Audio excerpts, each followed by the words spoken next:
Evangelho de Lucas, capítulo 2, versículos 22 a 40. Chegou o dia de Maria e José cumprirem a cerimônia de purificação, conforme manda a lei de Moisés. Então, eles levaram a criança para Jerusalém, a fim de apresentá-la ao Senhor. Pois está escrito na lei do Senhor: todo o primeiro filho será separado e dedicado ao Senhor. Eles foram lá também para oferecer em sacrifício 2 rolinhas ou 2 pombinhos, como a lei do Senhor manda. Em Jerusalém morava um homem chamado Simeão. Ele era bom e piedoso e esperava a salvação do povo de Israel. O Espírito Santo estava com ele, e o próprio Espírito lhe tinha prometido que antes de morrer, ele iria ver o Messias enviado pelo Senhor. Guiado pelo Espírito, Simeão foi ao templo. Quando os pais levaram o menino Jesus ao templo para fazer o que a lei manda, Simeão pegou o menino no colo e louvou a Deus. Ele disse: agora, Senhor, cumpriste a promessa que fizeste, e já podes deixar este teu servo partir em paz, pois eu já vi com os meus próprios olhos a tua salvação, que preparaste na presença de todos os povos, uma luz para mostrar o teu caminho a todos os que não são judeus, e para dar glória ao teu povo de Israel.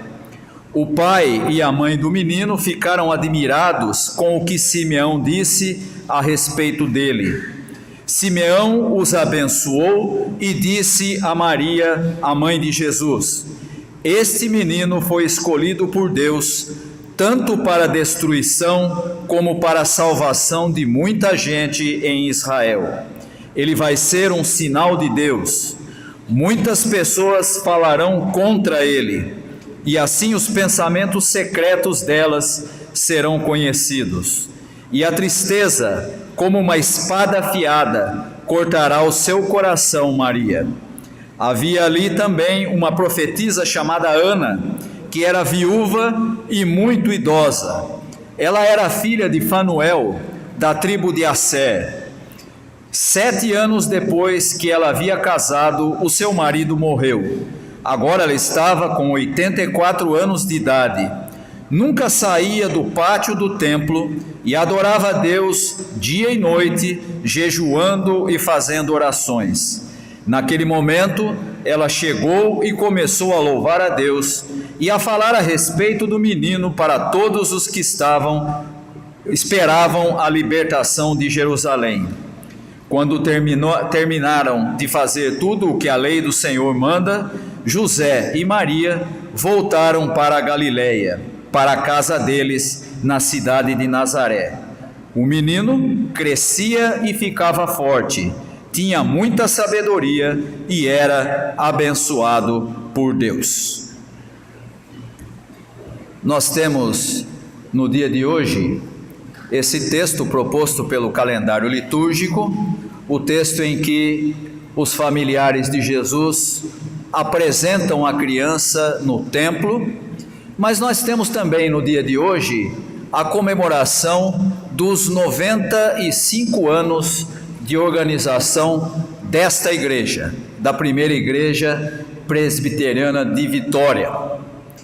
E nós estamos então olhando para esse texto e a nossa intenção é meditarmos nele juntando as duas coisas. De um lado, as informações que o texto nos traz, e de outro lado também aproveitando as informações desse texto para a comemoração do aniversário da nossa igreja. Se o irmão acompanhou aí a leitura, deve ter percebido que os pais de Jesus, Maria e José, eram cumpridores da Torá, cumpridores da lei. Eles apresentam Jesus no dia da sua purificação no templo. E é interessante nós olharmos para essa primeira cena do texto, porque esse mesmo Jesus que é apresentado como criança para cumprir um mandamento da lei, depois ele mesmo já adulto vai alterar completamente a compreensão sobre a própria Torá, sobre a própria lei.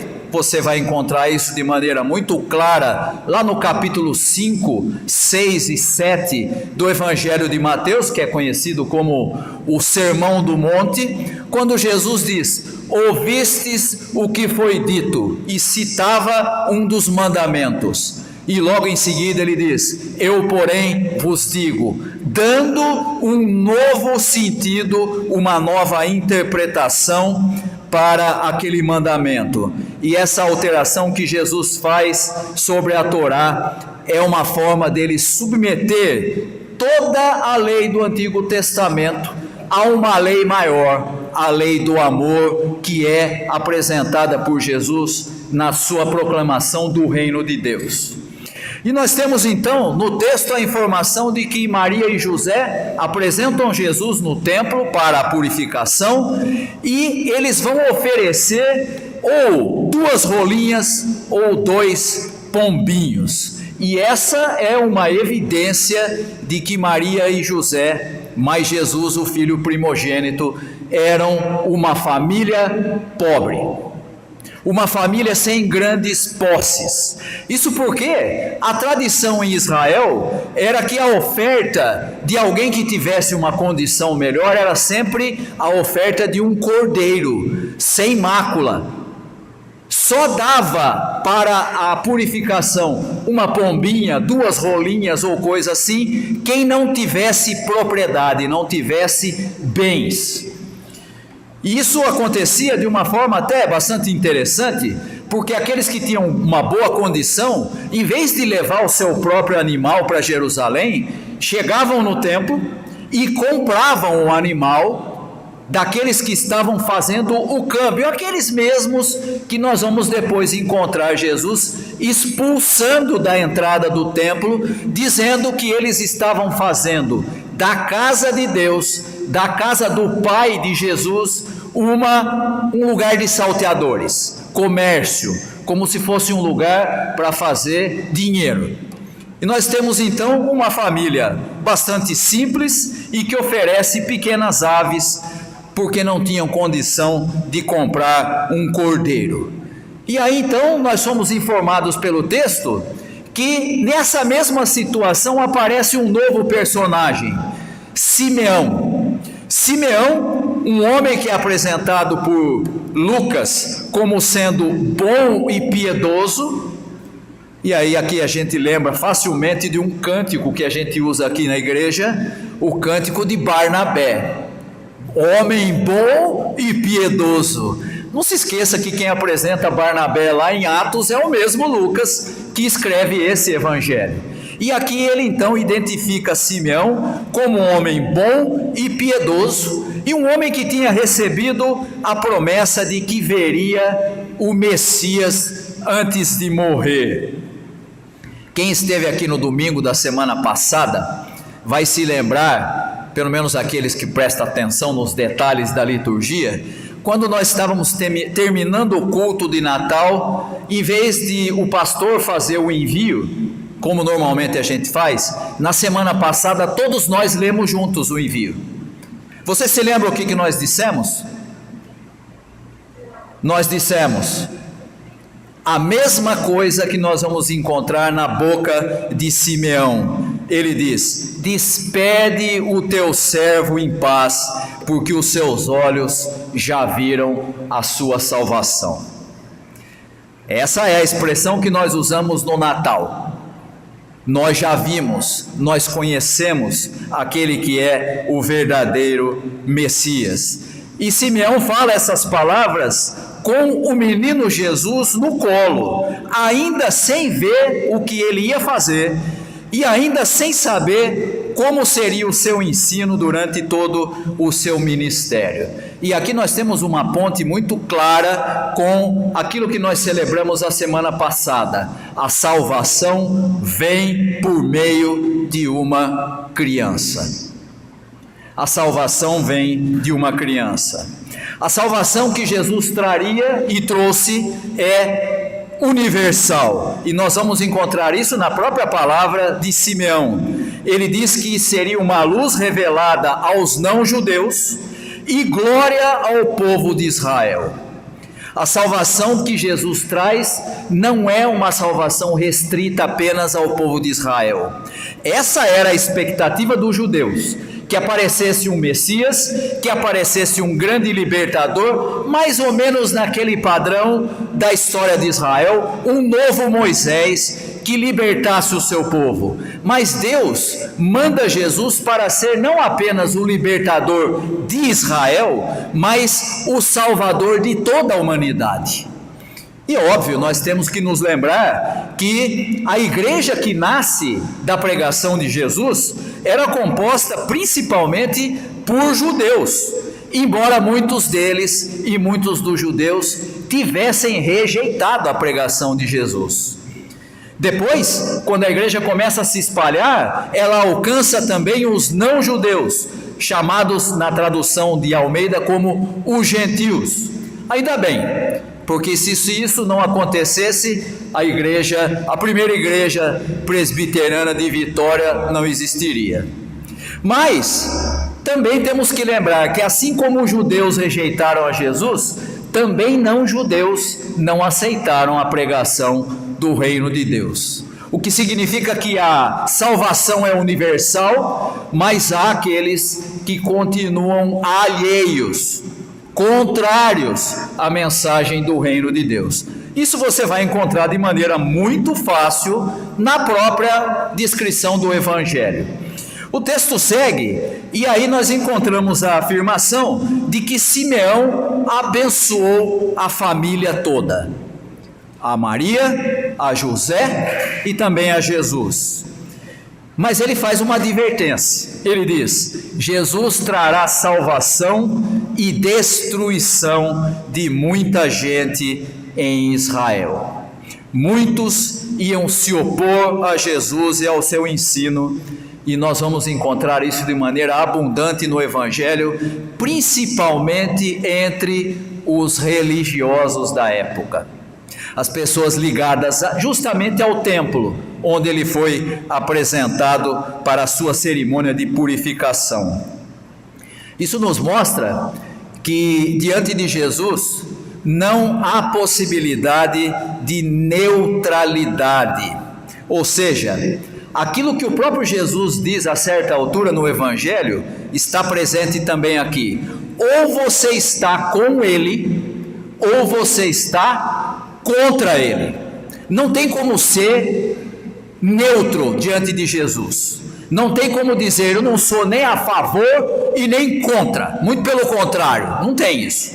Ou você está com ele, ou você segue o seu ensino, ou você está contra ele. Não tem outra possibilidade. E aí então nós vamos descobrir que na época de Jesus alguns se opuseram a ele.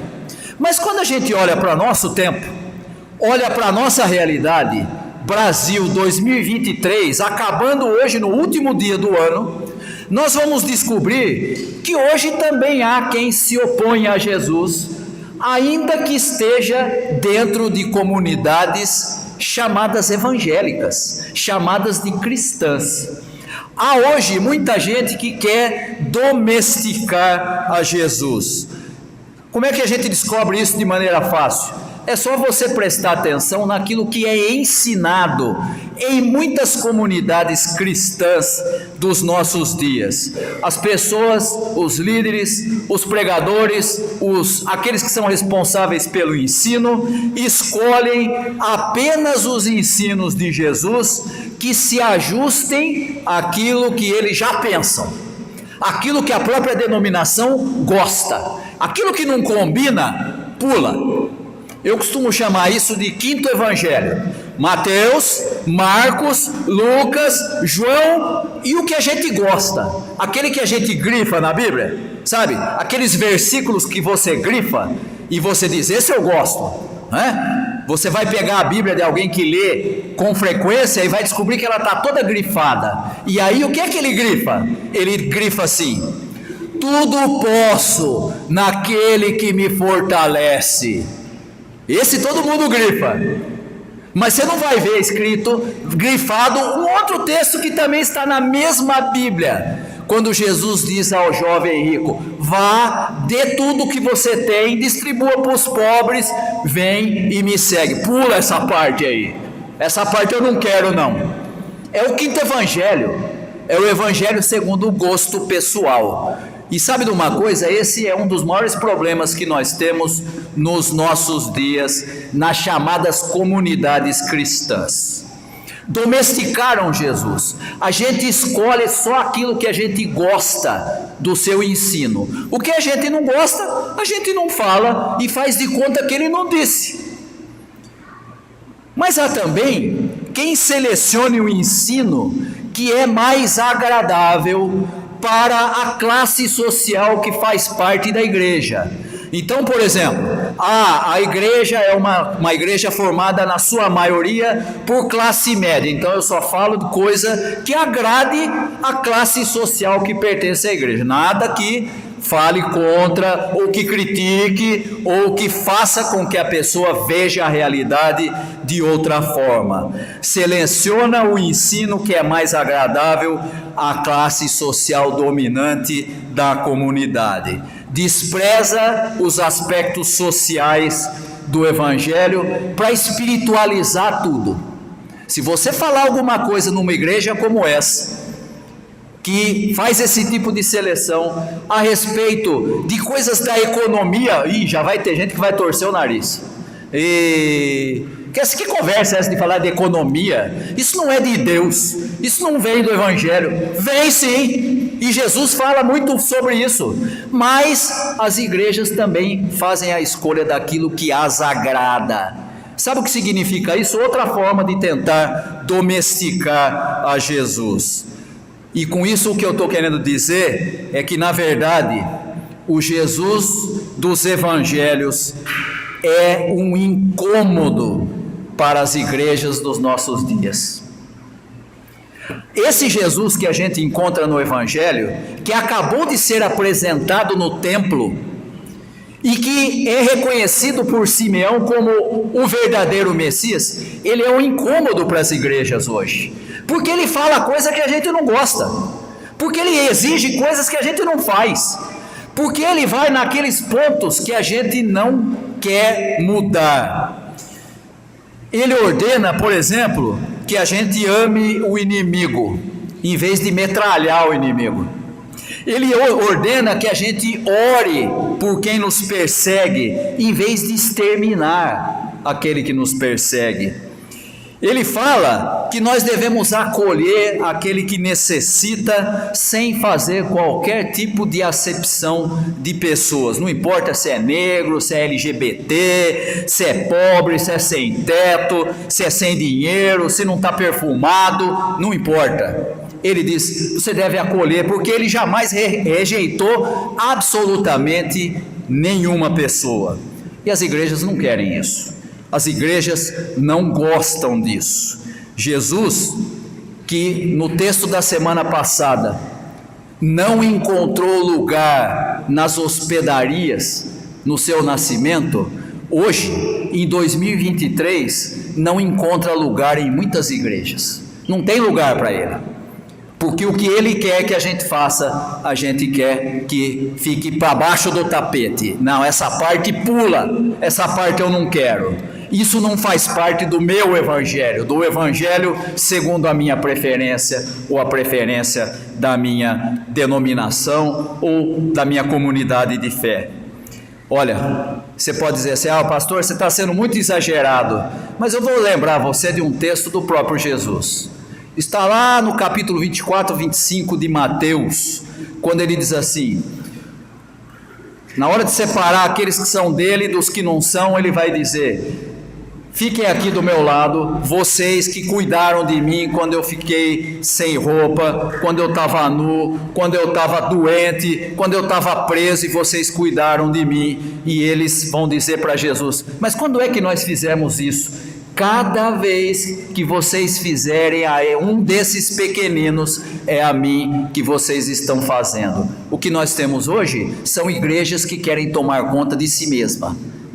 Não querem mais seguir o exemplo de Jesus. E por causa disso, ele se tornou, como eu disse, um grande incômodo para muitas comunidades cristãs dos nossos dias. Essa igreja, primeira igreja presbiteriana de Vitória, nessa semana completou 95 anos. E ela foi chamada a dar testemunho de Jesus. Não dos aspectos que são mais interessantes para a nossa igreja, nem da parte do ensino de Jesus, que são mais agradáveis para esse público que faz parte dessa igreja, mas de todo o ensino de Jesus. Esse é o grande desafio, nesse domingo que nós estamos celebrando 95 anos de existência nesse lugar.